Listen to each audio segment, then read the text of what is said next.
It's too late for a workout, and I actually wasn't going to work out anyway because I went to see Dr. Ryan Lee today, one of my chiropractors, and I just kind of want to enjoy uh, the work that he did, which he calls putting the Jenga puzzle back together. So there's a few things that I'm going to go through in this post while I attempt to do the 49 for 49 in real time. I want to talk about excuses. I want to show you a great new drill that I discovered today. It's so genius for your single leg deadlift balance and glute med activation. And then I'm just going to have one exercise for the 49 for 49, and I may end up cutting it off if it takes too long. All right, a couple of things before we get started here. Can you tell I went to CatCon? Same lady who made this. I'll try to remember to link to all these people sooner or later. Same lady who did the meow necklace with the offset heart. Great shopping over at CatCon, but I noticed that they say only $1 goes to the charity out of a ticket, which costs $40. So I kind of take issue with that. But I'm thinking they are supporting the other charities because they had at least two charities that were great that they were supporting this year. I'm guessing that they have other ways that they're supporting them because I don't understand like $1 out of a $40 ticket. Anyway. Love my sweatshirt. All right, so this new drill, you do need a long foam roller, which is, with the Dr. Ryan Lee chiropractor appointment, I want to hopefully be able to remember. I want to talk about that with what I call the story of my body, which in your case would be the story of your body, and what we discovered today, or we think that happened. It's really important to keep up with what I call the story of your body. And for me, like every time I go see the chiropractor, because it's not like every day, but it's not more than 2 months apart for maintenance, and just because I like them so much, if nothing else. But I believe so much in going to see a chiropractor for everyone.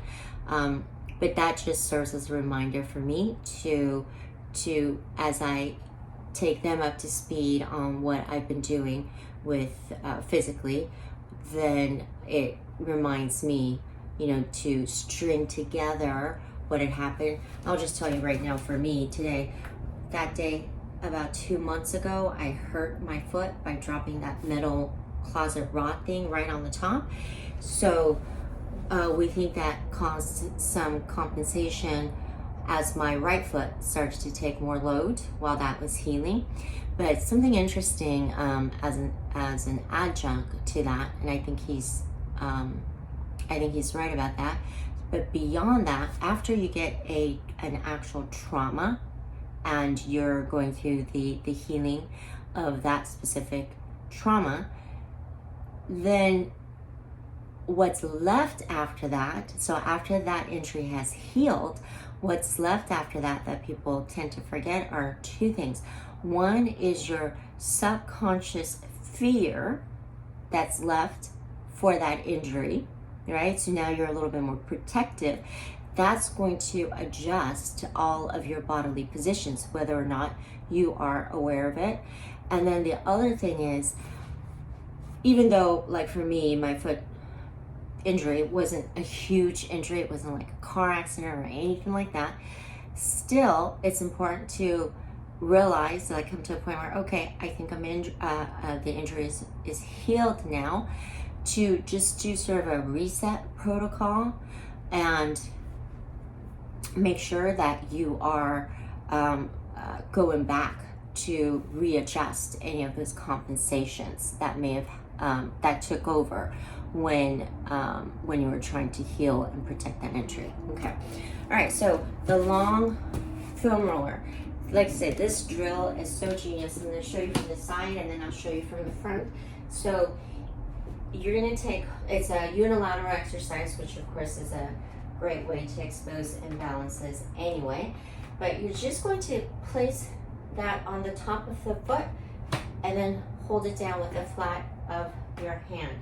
So there's just enough pressure to keep it from, you know, wobbling, but also to use it as a straight guide. So this is both tactile and a visual cue, okay?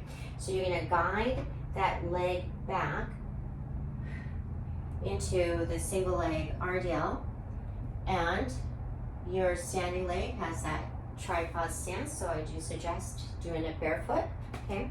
And that's 1 rep, so you'll just do, I would say, about 10 to 15 on each side, and maybe 2 rounds, okay? So I'll show you from the front. What's happening is you see you're trying to guide it straight back. Also, while you have not a crazy amount of pressure, you want to have enough pressure down to feel your lats engage, okay? And your standing leg is your is straight, okay, but not locked, okay? Learning the difference between straight and not locked. Straight but not locked is something that we go through in training. And you could do your arm out to the side, okay? So you're trying to guide that straight back. The point is to keep your hips, the bony parts of your pelvis, square. So when you're up here, you're trying to keep from dipping, because then you see how we lost that straight edge, okay? And we're also trying to keep it from rotating when we're back here, like so, okay? We don't want to open up. That's common. So if you do, don't worry about it. Just be cognizant, okay? All right, so that is genius, okay? Remember to get your lats engaged. And if you sort of bring that shoulder back and down just slightly, and then take your arms out to the side for balance. And I would say to do it at about the speed that I'm going, maybe a little bit faster, okay? But not, this is not about speed. Okay, so when you're down here, you can try to get your spine parallel and don't crank your head up, okay? Eyes gazing down. Okay, this is an awesome little drill. You can feel that there. So for the exercise 49 for 49, I'm gonna have an elevated, heel elevated, wide stance squat, and my 44-pound kettlebell. So toes out, okay? Knees are still going to track the big toe and the middle toe, and we're going to engage the lats. Inner thighs are on, outer thighs are on. Push to the heels, and at the top, squeeze, okay? And straight down. Engage the lats, squeeze. This squeeze at the top of a wide or a sumo squat is one of my favorite feelings in the world.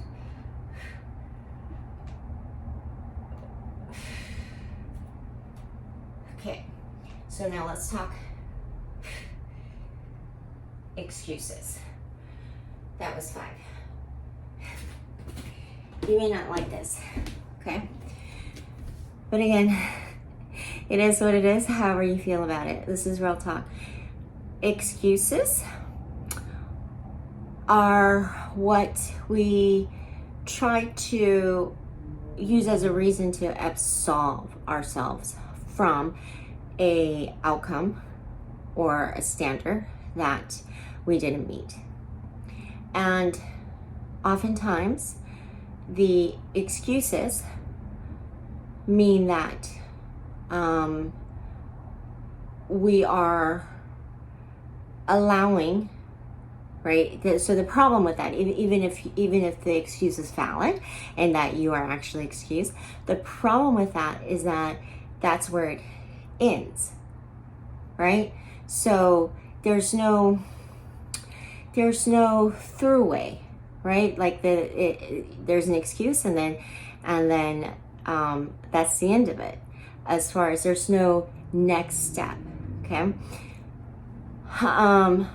But if you think about the times when people say to another that it's not an excuse, or you are not excused, okay? Why do we normally say that? We say that for a couple of reasons. The first one being, we say someone should have known better, right?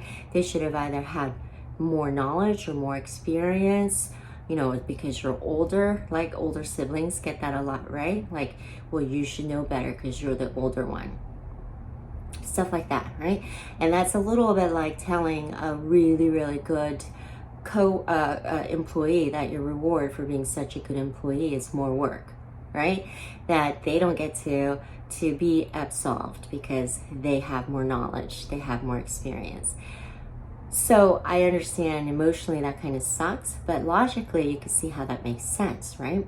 So when it comes to the excuses with exercise, as we are trying to, in the context, I'm talking specifically about the ultimate goal of consistency, right? Because if you have the consistency, then we could also be, you know, working on your skill set inside of the consistency. But if you don't show up, then we can't work on anything, good or bad, right? So